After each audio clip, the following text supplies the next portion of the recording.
Today's January 23rd, 2025. Current Bitcoin price is $103,380. Welcome to the BitBite podcast, your source for news and information about Bitcoin and the cryptocurrency space.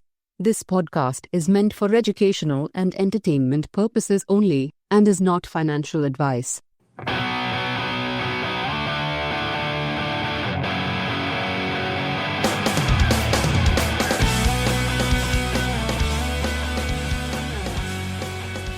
How are you today, Rick? Oh, doing well. Doing well. It's been quite a roller coaster the past couple of days with price action. Yeah, I mean, it's been just some interesting times. I mean, Trump took office the second time now, and things are happening. Yeah. Inauguration day, we hit a new all-time high, which was on Monday, right? We got up to 109,000. And then we immediately came back down as the day went on, and there was no, I think people were upset there was no mention of Bitcoin within his address, within his speech. Yeah, because had almost like $10,000 of gains, and then it was just evaporated as soon as he was inaugurated, pretty much, right? Yeah, all wiped out pretty much that same day. And then we saw another little bounce and it kind of rose back up. What was interesting too that day was that he bought, so there's a few things that happened that day that were kind of interesting. The Friday prior, I guess he had launched Trump coin on Solana. Mm-hmm. Did you hear about that? Yes. I personally don't care for that, but he made a buttload of money off that, I suppose. Well, I don't know. Has he finished the rug pull on that yet? I don't know if it's quite finished yet. Like, I know Coinbase just listed it as of yesterday, but it was something like at the time, and I haven't looked recently because I really don't care about it, but at the time it had gone up to like $35 from like nothing. And I think it had even been higher than that. And then it had like a 50% correction.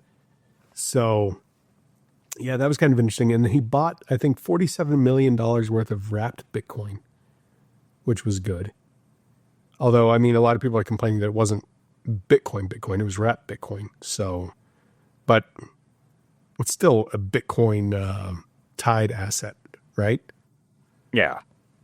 So that shows that he's thinking something's going to happen there. And that he did it as kind of a symbol because he's the 47th president, 47 million worth of wrapped Bitcoin. So, I mean, I thought that was fairly positive, even though he didn't make any announcements specifically at the time about Bitcoin.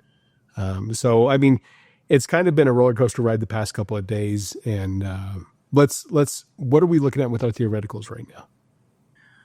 Well, theoretical purchase back in October 2023, if you would have put down $3,000, back then the price was, not quite, I think it was around $30,000. Yeah. But you would have netted yourself 0.0885 Bitcoin or 8.85 million Satoshis. And that $3,000 investment now is worth $9,149. Ooh. So more than tripled. Doing nice. Yeah. Second theoretical, right at the halving, the most recent halving back in April 19th, if you would have purchased $1,000 worth, it would have netted you 0.01564 or 1.564 million Satoshis. And right now that is worth $1,617. So you've gained more than 60% on that now. Yeah, that's not too bad either. I mean, that's a fairly decent little run. I mean, it's been kind of interesting tracking these prices, as kind of time has gone on. And I really like that purchase, that theoretical purchase from back in October of 23, that $3,000. Like that was excellent timing on your part, sir. Yeah. Well, I just said at the time, I bet if you put $3,000 down, you're going to be thanking yourself later. And, my words were correct. Whether or not I followed that advice, we'll just not say anything on that. We won't disclose such things. Well, and I mean, the other thing about that too is that even if you've been nervous about crypto and you never wanted to get into Bitcoin, and I shouldn't have said crypto. If you didn't want to get into Bitcoin, you could pull, like, if you had that 9,000, you could pull your 3,000 out now and just let that 6,000 ride, right? Right. I mean, I wouldn't recommend that. I mean, you've already up that much. You might as well just keep going while it's going. I mean, we're at the most exciting part of the bull market at this point. Will pullbacks happen? Definitely. But there's a lot more gains to happen at this point.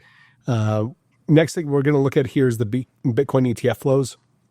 It's been kind of a mixed bag. Obviously, we had the holiday here in the States on the 20th. So no movements there. Looks like BlackRock has put in almost $1 billion between Tuesday and Wednesday. We still don't know what they've done today. We don't have that information. So that was a fairly solid day. It looks like, I mean, there's still some nice inflows coming in. And even going into last weekend, BlackRock has been buying quite a bit. So yeah, it looks like they've had about, at least 6 days. I mean, we don't know today's, but it's looking favorable.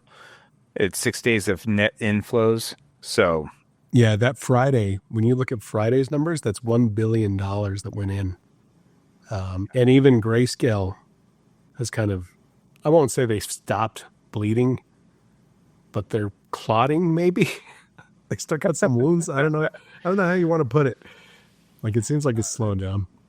It's weird. Well, they have had some outflows, but they've had a few days of inflows. Yeah. So it does look a little bit splotchy on this chart here. Yeah, somebody needs to change the bandage because there's still some stuff seeping through, but it's getting a little bit better. Put some tough actin to Nactin on there. I don't know what you want to call it. But yeah, and then what was one of the big things? Like, day one, Trump had promised something, and you brought it up that you thought we should bring up. And I do agree with you. It was something big to the libertarian and the crypto movement. Well, he just made a promise at the Libertarian Convention, and that's actually where he made he made some promises at the Bitcoin conference that happened. But before that, he promised that he was going to do free Ross Ulbricht, and he was going to eliminate central bank digital currencies. And, he made a big plea to the libertarians. And I think the libertarians, for the most part, did actually back Trump. And so he gave Ross Ulbricht, he said he was going to commute a sentence. He actually gave him a full pardon. Yeah. And Ross, in case you don't know, he was the founder of the Silk Road, which is one of the first places that Bitcoin was used. And it was used usually in the sale of illicit substances and weapons. And the government basically seized his wallet, which would be worth billions of dollars now. Yeah. And I don't think that Trump's going to give back the Bitcoin to him. No, I think that ship sailed. Yeah, I think so too. And I mean, to be fair, like, so there's a few things about that. Like, did what Ross Ulbricht did, I get his reasoning behind it. Like, he felt like you should be able to, in a way, like, be able to exercise free speech with whatever you want to purchase, you can purchase. And there was drugs on there. I think there was hitman, there was weapons. From what I understand, there was only 6 deaths that were recorded, and they've linked it back to the Silk Road some way, somehow, due to overdose from drugs. So, yeah. But the thing is, though, is that they really tried to make an example out of him. They gave him double life sentences plus 40 years on top of that. Yeah. And I don't think that's right. Yeah. I mean, he was a young guy at the time, and I don't know. He already spent 10 years in jail, and it was just kind of fascinating. And that was one of his early promises, and a lot of people were complaining that he didn't do it the first day, but he did come through on it. And I was like, well, that gives us more hope for the Bitcoin stuff. Yeah, and I think that was the crazy thing, is like everybody was just like, that first day. I mean, given like his first day was really kind of more of a half day, right? Right. He had his inauguration. He had an inaugural ball. I think he had signed something like 47 executive orders that first day. And then it just seemed to happen. It was the second day when Ross got freed. Right. So. Well, he was pardoning a lot of people. Yeah. 1,500 of the January 6ers, right? The January 6ers. I wonder if DB got any benefit from that. No, it's a good question. I don't know. Maybe. I don't want to find out. Yeah. So, we're not really going to refer to him very much, but were not a big fan of his. Yeah. But it was good. And then ever since then, I think part of the swings that we're seeing within the Bitcoin price have been, is he going to sign an executive order on a strategic Bitcoin reserve or not? And you brought up kind of an interesting point about that too. Like, what's one of the things that's his limitation to that? Like, he cannot just say the United States is going to buy a bunch of Bitcoin, right? Yeah. I mean, how the federal government in the United States is set up is, there's the executive branch and the legislative branch. And the legislative branch is, the Congress and Senate. They have the ability, or they have the responsibility of the purse strings. So if Trump is going to commit so much money to things, I mean, where's he going to get it from? It has to be authorized by Congress. So what he can do is not sell our Bitcoin our Bitcoin, the United States Bitcoin that looked like Biden was trying to do before he got out. Yeah. And I haven't heard what happened with that. I don't know I don't think it's sold, but no, it probably would have made a big splash if it would have sold. It probably would have tanked the price of Bitcoin pretty hard too. Yeah. Yeah. But then today we did get the executive order, right? Right. Give me your first. Okay, before we kind of go into the executive order, what was your kind of take on that? Like, are you excited? Are you upset? Are you sad? I'm fine with it. Yeah, I think. I mean, it's a little bit like, hey, it leaves a little bit of wiggle room, and where it's not going to be just Bitcoin. It could be a lot of other things potentially, which I'm not as in favor of. Mm-hmm. But I think it's a step in the right direction, I think. Yeah, I completely agree. I saw a lot of polls on X. The Bitcoin maximalists were freaking out, like, this is not what he promised, blah, blah, blah, blah, blah. And, they're asking, are you for this, yes or no? And it's like, well, I'm kind of like a maybe. I'm like a 50-50. Like, I'm glad that we actually saw this. I'm celebrating that part of it. Because this is the first time you've seen a president of a major Western country sign something into law about crypto. It's the complete opposite of what Biden, his cronies were doing. So I did want to go through some of the highlights on the executive order. So we're going to kind of dive into a little bit of that now, and we'll kind of go through these step by step. And then we can kind of talk about them, kind of give comments and opinions. I apologize in advance because this may be a little bit of a longer episode. There's a lot of stuff that went down today. A lot of it was very positive for the crypto space. So, and Bitcoin space in general. I keep on saying crypto, but that's because I'm looking at the crypto on the executive order. Anyways. Yeah. So the purpose and policies, the order supports the responsible growth and use of digital assets and blockchain technology across all sectors of the economy. Key policies include protecting the ability of individuals and private sector entities to access and use open public blockchain networks for lawful purposes, promoting the sovereignty of the U.S. dollar, which we knew he was going to do, ensuring fair access to banking services, providing regulatory clarity, and protecting Americans from the risks of central bank digital currencies, which you had mentioned all those things when he was talking about the libertarian speech, right? Right. One of the other things that it does is it gives the right to self-custody. The order explicitly protects and promotes the ability of individuals to maintain self-custody of digital assets. This means individuals have the right to hold and manage their digital assets without relying on third-party custodians. Which is very important. Yeah, that was a big win because there was a lot of controversy about that previously. They were like, well, I think Warren is one of the worst on it. She didn't want people having their own hardware wallets, being able to self-custody their own coins. The definitions, the order defines key terms such as digital asset, blockchain, and central bank digital currencies. It also does the revocation of previous orders, and I think a lot of this ties into the Operation Choke Point 2.0. The order revokes Executive Order 14067 and the Department of the Treasury's framework for international engagement on digital assets, directing the Secretary of the Treasury to rescind any inconsistent policies. It establishes. I'm sorry. What were you going to say? That's those are good little steps right there. Mm-hmm. Yeah, I think there's been a lot of rollback on that whole the way that Biden was kind of treating everything. Establishment of the president's working group on digital assets and markets. A new working group is established within the National Economic Council to propose a federal regulatory framework for digital assets and evaluate the creation of a national digital asset stockpile, which would be the strategic reserve, right? Right. As I wish that's the only one where I'm like, I wish it was a little bit more clearly defined. Like if it would have been like a national digital Bitcoin stockpile as well as other digital assets. That's the only thing where I would have been like much happier.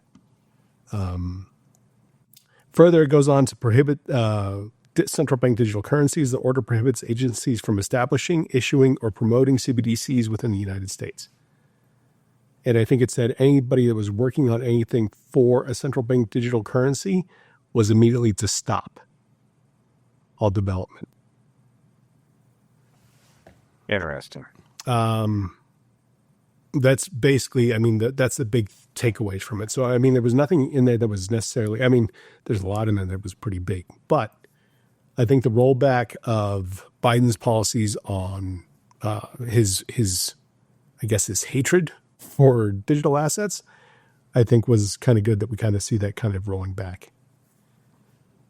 Right. And one thing, we kind of touched on it, that one episode that I listened to with the bank that was just even holding keys for people's crypto.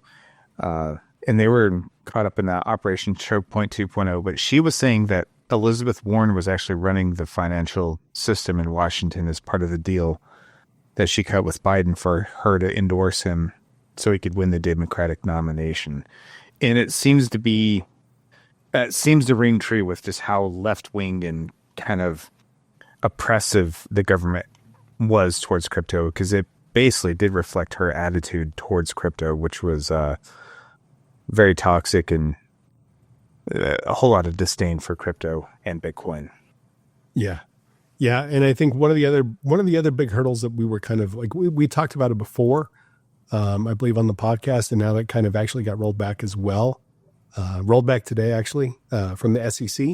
It was the Staff Accounting Bulletin number 121, which imposed stringent requirements on crypto companies to account for safeguarding crypto assets as liabilities, which was basically banks were not allowed to hold crypto on their balance sheet as anything other than a liability. So they didn't want to touch it. They had to back it somehow.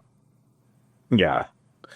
And yeah, if you are all of a sudden looking at an asset like a liability, you're basically penalizing anybody for holding it, any institution from holding it. Right. And so now the immediate rescindance of that removes the specific directive from SAB 121.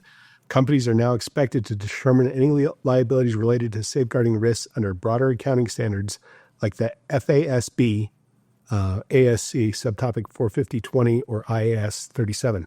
And Michael Saylor was a big push on the FASB accounting practice. We talked about that, I think, it's probably been almost a year. Wow. We talked about that where Michael Saylor was talking about that. The implementation is actually retroactive. Entities should implement this change retroactively for annual periods starting after December 15th, 2024. Companies can also adopt the rescission earlier for interim or annual filings submitted after the announcement of SAB 122.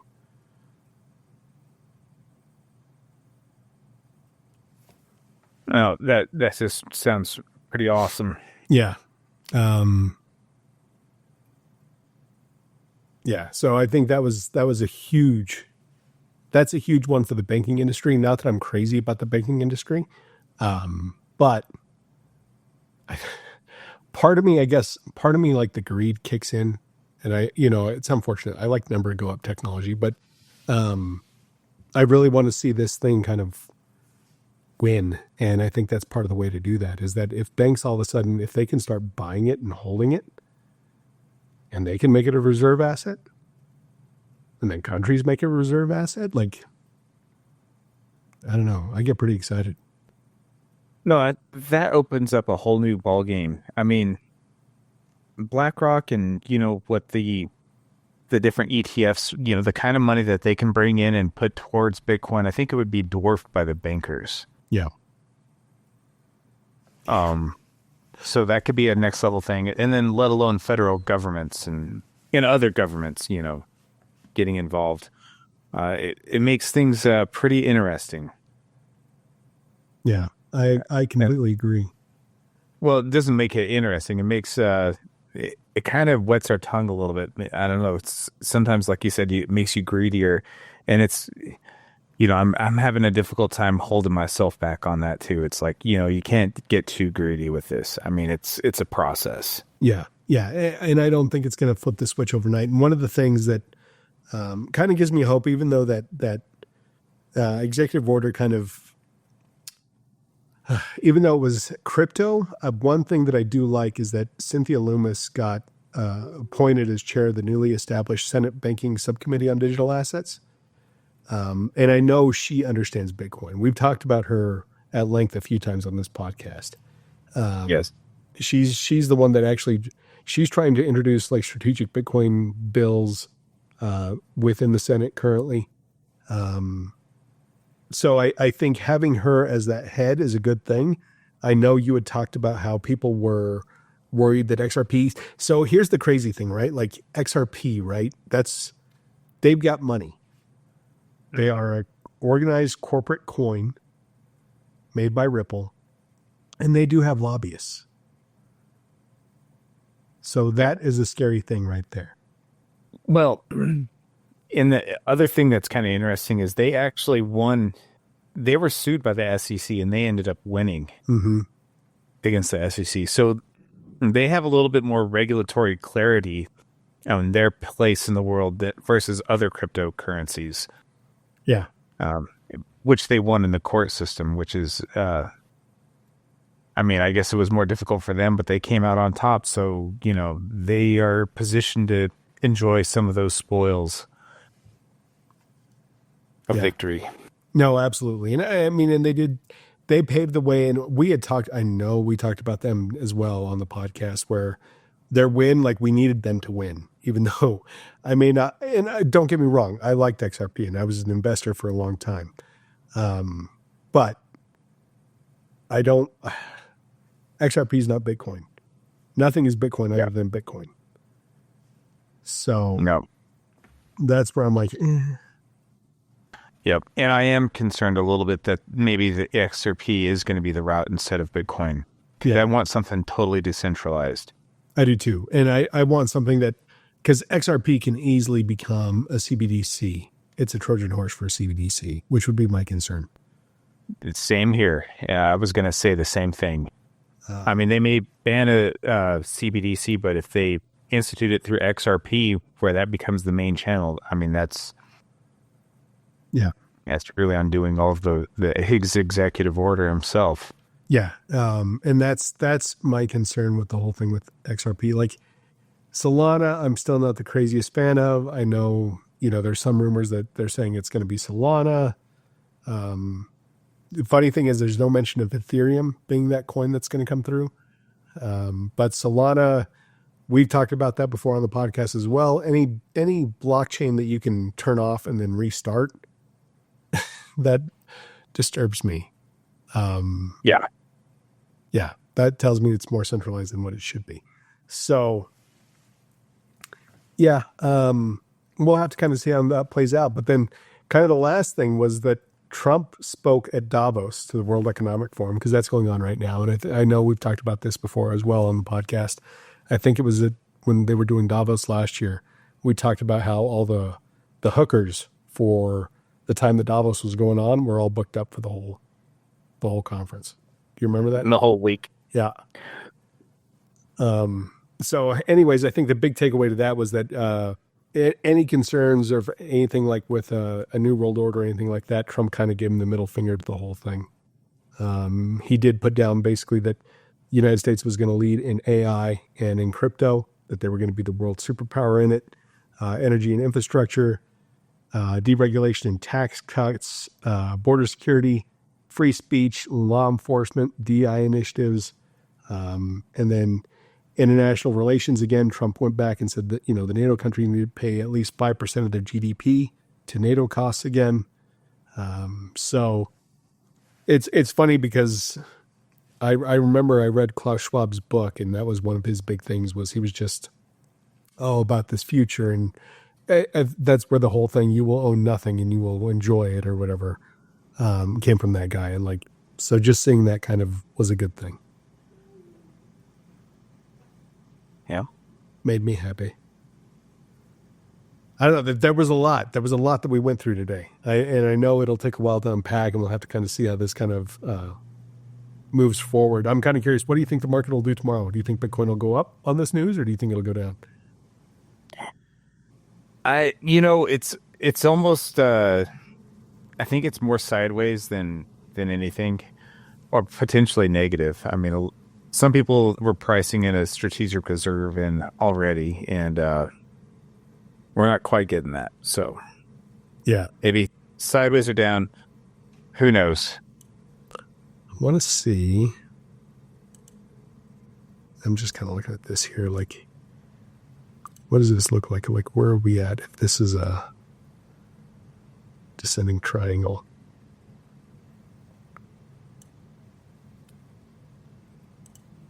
Sorry, I'm looking at this chart here.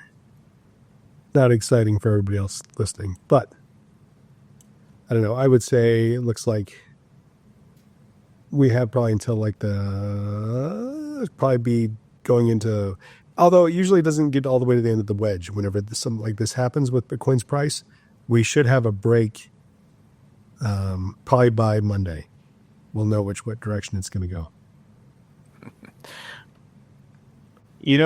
We haven't really had the crazy pullbacks so far in Bitcoin. No, we haven't. I mean, they've been fairly small. I think the biggest one we saw was 20%, maybe 25%. Versus a 35%, just bam. Mm-hmm. But at the same time, that's also been because we haven't been as aggressive on some of the movements up either, I think. They moved up aggressively, but they haven't continued to just move up. We trade sideways for a long time within the range. But, I mean, who knows? We could get that kind of a crazy pullback. We could get down to, sub-90s again. But it seemed like they had a really hard time trying to get it below 90 before. It was just getting soaked up immediately at that point.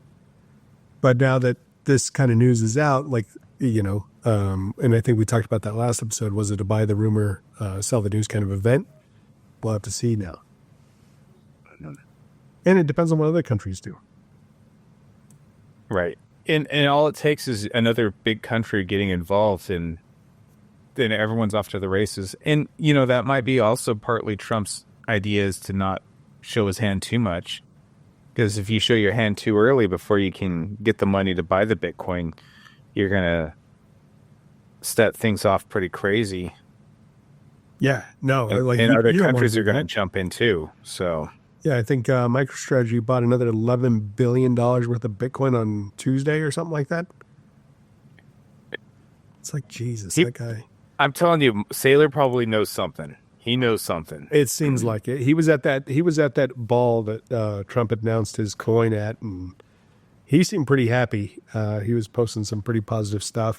He wasn't excited about the way that he was quoted as saying that if you say Bitcoin and crypto are interchangeable, you neither understand Bitcoin or crypto. I can agree to that. I do too. So that was kind of a little jab to Trump, I'm sure, but Trump don't care. Trump never has cared.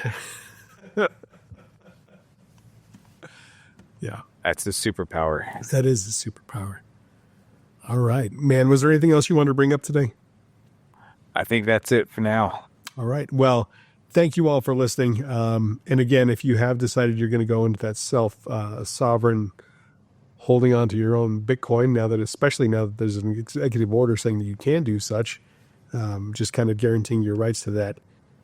You can always get your hardware wallet through us on our deals page at www.thebitbytepodcast.com/deals. And there you can get your LedgerPal or LedPal or your Ledger. through our affiliate links. You're buying directly from the manufacturers. It just helps support the channel if you go that route. And we also have the newsletter you can sign up for. You get your self-custody checklist. So, Indeed. thank you all for listening. Bye.